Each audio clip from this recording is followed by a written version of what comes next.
Hi, ನಾನು Sandeep from tech in Kannada. ನಾನು ಈ ತಿಂಗಳು ಬಿಗಿನಿಂಗಲ್ಲಿ ನನ್ನ ಪೋರ್ಟ್ಫೋಲಿಯೋ ತೋರಿಸಿ ಸ್ಟಾಕ್ ಮಾರ್ಕೆಟ್ ಬಗ್ಗೆ ವಿಡಿಯೋ ಮಾಡಿದ್ದೆ.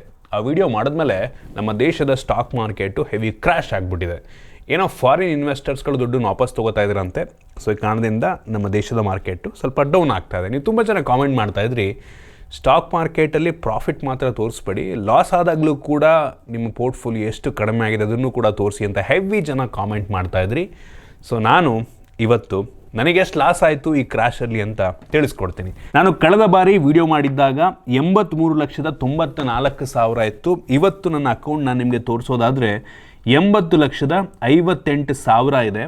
ಸೊ ನಾನು ವಿಡಿಯೋ ಮಾಡ್ತಾ ಇರೋದು ಸೋಮವಾರ. ಸೊ ಇವತ್ತೇ ಮಾರ್ಕೆಟ್ ಸ್ವಲ್ಪ ಚೆನ್ನಾಗಿ ಪರ್ಫಾರ್ಮ್ ಮಾಡ್ತಾ ಇದೆ ಆಯಿತಾ.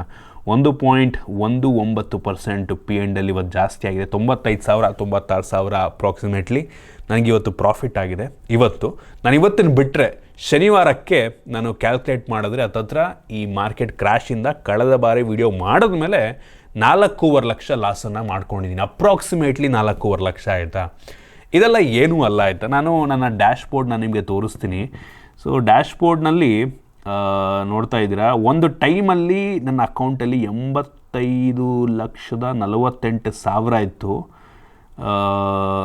ಆಮೇಲೆ ಮಾರ್ಕೆಟ್ ಕ್ರ್ಯಾಶ್ ಆದಮೇಲೆ 80,000 ರೇಂಜಿಗೆ ಬಂದಿದೆ. ಹತ್ತತ್ರ ನಾನು ಕಳೆದ ಒಂದು ತಿಂಗಳಲ್ಲಿ ಈ ಮಾರ್ಕೆಟ್ ಕ್ರ್ಯಾಶ್ ಆಗಿ ಶುರು ಮಾಡಿದ್ಮೇಲೆ 5 ಲಕ್ಷವನ್ನು ಕಳ್ಕೊಂಡಿದ್ದೀನಿ ಆಯಿತಾ. ನಾರ್ಮಲ್ ಅದು, ನನಗೇನು ಬೇಜಾರಿಲ್ಲ ಆಯಿತಾ. ನಾನು ಸ್ಟಿಲ್ ನನ್ನ ಅಕೌಂಟಲ್ಲಿ 5 ಲಕ್ಷ ಕಡಿಮೆ ಆದರೂ ಸಹ ನಾನು ನೆಗೆಟಿವ್ ಹೋಗಿಲ್ಲ ಆಯಿತಾ. ಇನ್ನೂ ಹತ್ತತ್ರ 13.8% ಪ್ರಾಫಿಟಲ್ಲಿದ್ದೀನಿ ಆಯಿತಾ. ಮಾರ್ಕೆಟ್ ಇನ್ನೂ ಒಂದು 12-13% ಡೌನ್ ಆದರೂ ಸಹ ನನ್ನ ಅಕೌಂಟು ನೆಗೆಟಿವಿಗೆ ಹೋಗಲ್ಲ ಆಯಿತಾ. ನೆಗೆಟಿವ್ ಹೋಗಲ್ಲ. ಆಲ್ರೆಡಿ ನಾನು ಇದನ್ನು ಬಿಟ್ಟು ಈ ಕರೆಂಟ್ P&L ಬಿಟ್ಟು ಆಲ್ರೆಡಿ ನಾನು ತುಂಬ ಪ್ರಾಫಿಟನ್ನು ಮಾಡಿದ್ದೀನಿ ಆಯಿತಾ. ಮತ್ತು ರೀಇನ್ವೆಸ್ಟ್ ಮಾಡಿದ್ದೀನಿ ಆಯಿತಾ.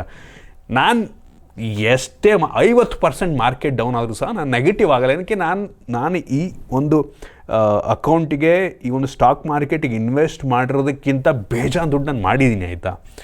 ಸೊ ಅದರಿಂದ ನಾನು ನೆಗೆಟಿವ್ ಹೋಗಲ್ಲ ಆಯಿತಾ. ನಂಗೆ ಗೊತ್ತು ಮಾರ್ಕೆಟ್ ಆ ಲೆವೆಲ್ ಕ್ರ್ಯಾಶ್ ಕೂಡ ಆಗಲ್ಲ ಅಂತ. ನಾನು ನಿಮಗೆ ಸೆನ್ಸೆಕ್ಸನ್ನು ತೋರಿಸೋದಾದರೆ ಕಳೆದ ಒಂದು ತಿಂಗಳಲ್ಲಿ ಅಪ್ರಾಕ್ಸಿಮೇಟ್ಲಿ 5.7% ಆಯಿತಾ. 5.7% ಮಾರ್ಕೆಟ್ ಡೌನ್ ಆಗಿದೆ ಕಳೆದ ಅಪ್ರಾಕ್ಸಿಮೇಟ್ ಒಂದು ತಿಂಗಳಲ್ಲಿ. ಇವತ್ತೊಂದು ಸ್ವಲ್ಪ ರಿಕವರ್ ಆಗಿದೆ ಆಯಿತಾ. ಇದೆಲ್ಲ 5%, 6%, 7% ಏನೂ ಅಲ್ಲ. ಇದೆಲ್ಲ ಸಣ್ಣ ಒಂದು ಚೇಂಜ್ ಅಷ್ಟೇ ಆಯಿತಾ. ಮಾರ್ಕೆಟ್ ಡೌನ್ ಆಯಿತು ಅಂದರೆ ಮೇಲಕ್ಕೆ ಹೋಗಲೇಬೇಕು, ಮತ್ತು ರಿಕವರ್ ಆಗಲೇಬೇಕು. ಟಾಪಿಗೆ ಹೋಯ್ತು ಅಂದರೆ ಕೆಳಗೆ ಬರಲೇಬೇಕು. ನಾವು ಈ 5-6%ಗೆ ಎದುರ್ಕೊಂಡ್ಬಿಟ್ರೆ ಸ್ಟಾಕ್ ಮಾರ್ಕೆಟು ಈ ಲಾಕ್ಡೌನ್ ಟೈಮಲ್ಲಿ ಕಿತ್ಕೊಂಡು ಕೆಳಗೆ ಹೋಗಿತ್ತು ಆಯಿತಾ. ನಾನು ನಿಮಗೆ ತೋರಿಸ್ತೀನಿ. ಲಾಕ್ಡೌನ್ಗಿಂತ ಮುಂಚೆ ಸೆನ್ಸೆಕ್ಸು 41,000 ಇತ್ತು. 41,000 ಗುರು, ಈಗ 80,000 ಆಗಿದೆ, ಡಬಲ್ ಆಗಿಬಿಟ್ಟಿದೆ ಆಯಿತಾ. ಈ ಲಾಕ್ಡೌನ್ ಆದಮೇಲೆ ಇದೇ ಸೆನ್ಸೆಕ್ಸು ಇಳಿದುಬಿಟ್ಟು ನೋಡಿ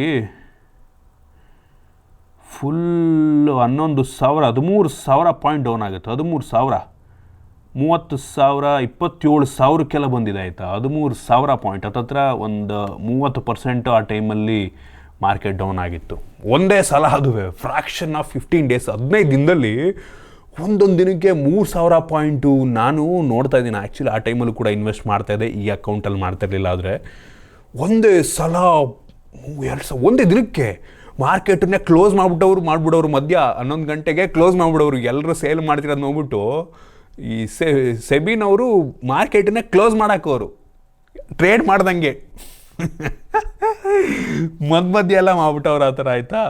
ಸೊ ಹಂಗೆ ಕ್ರ್ಯಾಶ್ ಆಗಿತ್ತು. ಆ ಟೈಮಲ್ಲಿ ನೋಡಿರೋ ನೆಗೆಟಿವ್ ಅಂದರೆ ಎಷ್ಟು ಮಾರ್ಕೆಟ್ ಡೌನ್ ಆಗಿರೋ ಜನ ನೋಡಿದ್ದಾರೆ ಅಂದರೆ ಇತ್ತೀಚೆಗೆ ಬಂದಿರೋ ಯಾವ ಇನ್ವೆಸ್ಟರ್ಸ್ಗಳಿಗೂ ಸಹ ಅದನ್ನು ನೋಡೋಕ್ಕೆ ಸಾಧ್ಯನೇ ಇಲ್ಲ. ಆ ಲೆವೆಲ್ ಮಾರ್ಕೆಟ್ ಕ್ರ್ಯಾಶು ಆಗೇ ಇಲ್ಲ ಬಿಡಿ. ಅದಾದಮೇಲೆ ಆಯಿತಾ, ಅದಾದಮೇಲೆ ಅಂಥ ದೊಡ್ಡ ಮಾರ್ಕೆಟ್ ಕ್ರ್ಯಾಶ್ ಬಂದೇ ಇಲ್ಲ ಅಂತೀನಿ ನಾನು ಬೇಕಾರೆ ಆಯಿತಾ. ಆಗಿದೆ, ಸಣ್ಣ ಪುಟ್ಟ ಆಗಿದೆ, 10%, 11%, 15% ಎಲ್ಲ ಮಾಮೂಲಿ ಆಗಿದೆ ಆಯಿತಾ, ಸಣ್ಣ ಪುಟ್ಟದಾಗಿದೆ. ಬಟ್ ಈ ಲೆವೆಲ್ ಕ್ರ್ಯಾಶ್ ಒಂದೇ ಸಲ ಮೆಜಾರಿಟಿ ಯಾರು ನೋಡಿರೋದೇ ಇಲ್ಲ ಆಯಿತಾ. ಆ ಟೈಮಲ್ಲಿ ಲಾಕ್ಡೌನ್ ಆದಮೇಲೆ ಯಾರೆಲ್ಲ ಇನ್ವೆಸ್ಟ್ ಮಾಡಿದ್ರು ಕೋಟ್ಯಾಂತರ ರೂಪಾಯಿ ದುಡ್ಡು ಮಾಡ್ಕೊಂಡವ್ರು ಆಯಿತಾ. ಇನ್ವೆಸ್ಟ್ ಮಾಡಿದವರು ಮಾರ್ಕೆಟ್ ಕ್ರ್ಯಾಶ್ ಆದ್ಮೇಲೆ ಇನ್ವೆಸ್ಟ್ ಮಾಡಿದವರು ಕೋಟ್ಯಾಂತರ ರೂಪಾಯಿ ದುಡ್ಡು ಮಾಡ್ಕೊಂಡವ್ರೆ.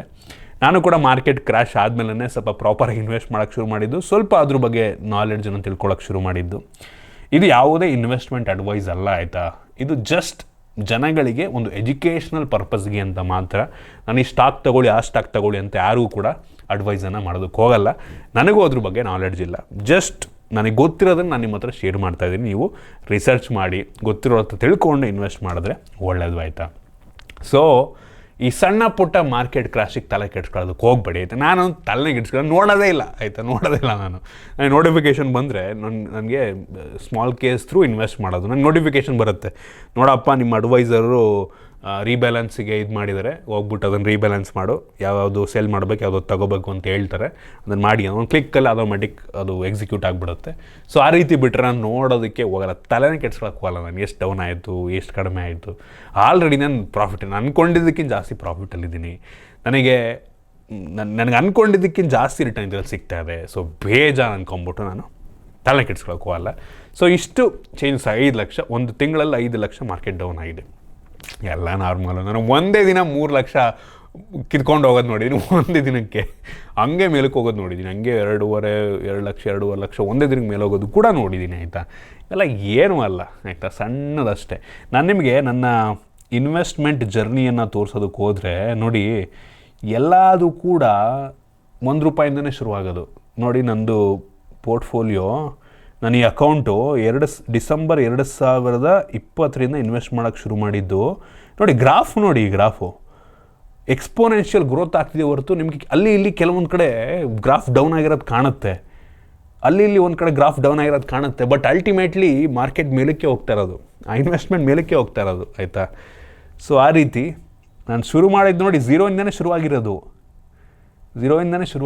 ಒಂದೇ ಸಲ ನಾನು ಇನ್ವೆಸ್ಟ್ ಮಾಡಿಬಿಟ್ಟು ದುಡ್ಡನ್ನು ಮಾಡೋದಲ್ಲ, ಝೀರೋಯಿಂದನೇ ಶುರುವಾಗಿ ಎಕ್ಸ್ಪೋನೆನ್ಷಿಯಲಿ ನೀವು ಇನ್ವೆಸ್ಟ್ ಮಾಡ್ತಾ ಹೋಗ್ತೀರಾ, ಗ್ರೋ ಆಗ್ತಾ ಹೋಗುತ್ತೆ. ಸೊ ಇಲ್ಲಿ ತಗೊಂಬಂದು ಕೂತಿ ನೋಡಿ, ಇಲ್ಲಿ ಗ್ರಾಫು ಡೌನ್ ಆಗೋದು, ಮೇಲಕ್ಕೆ ಹೋಗೋದು, ಹಿಂಗೆ ಒಂದೇ ಸಲ ಹೋಗಲ್ಲ, ಆಯಿತಾ. ಡೌನ್ ಆಗುತ್ತೆ ಮತ್ತು ಮೇಲಕ್ಕೆ ಹೋಗಲೇಬೇಕು, ಆ ರೀತಿ. ಐ ಹೋಪ್ ನಿಮಗೆ ಈ ವಿಡಿಯೋ ಇಷ್ಟ ಆಗಿದೆ ಅಂತ ಅನ್ಕೋತೀನಿ. ಕೆಲವು ಜನಕ್ಕೆ ಡೌಟ್ ಇತ್ತು ಮಾರ್ಕೆಟ್ ಕ್ರ್ಯಾಶ್ ಆದಾಗ ಯಾವ ರೀತಿ ರಿಯಾಕ್ಟ್ ಮಾಡುತ್ತೆ ಪೋರ್ಟ್ಫೋಲಿಯೋ ಅಂತ, ಗೊತ್ತಾಗಿದೆ ಅಂತ ಅನ್ಕೋತೀನಿ ನಾನು ನಿಮಗೀಗ. ಇಷ್ಟ ಆಗಿದ್ರೆ ಲೈಕ್ ಮಾಡಿ, ಶೇರ್ ಮಾಡಿ. ಈ ರೀತಿ ನಮ್ಮ ಬೇರೆ ವಿಡಿಯೋಗಳು ನಮ್ಮ tech in Kannada YouTube channel subscribe ಮಾಡ್ಕೊಂಡಿಲ್ಲ ಅಂದರೆ ಈಗಲೇ ಸಬ್ಸ್ಕ್ರೈಬ್ ಮಾಡ್ಕೊಳ್ಳಿ ಮತ್ತು ಬೆಲ್ ಐಕನ್ ಕೂಡ ಕ್ಲಿಕ್ ಮಾಡ್ಬೋದು. ಸಿಗೋಣ ಮುಂದಿನ ವಿಡಿಯೋದಲ್ಲಿ.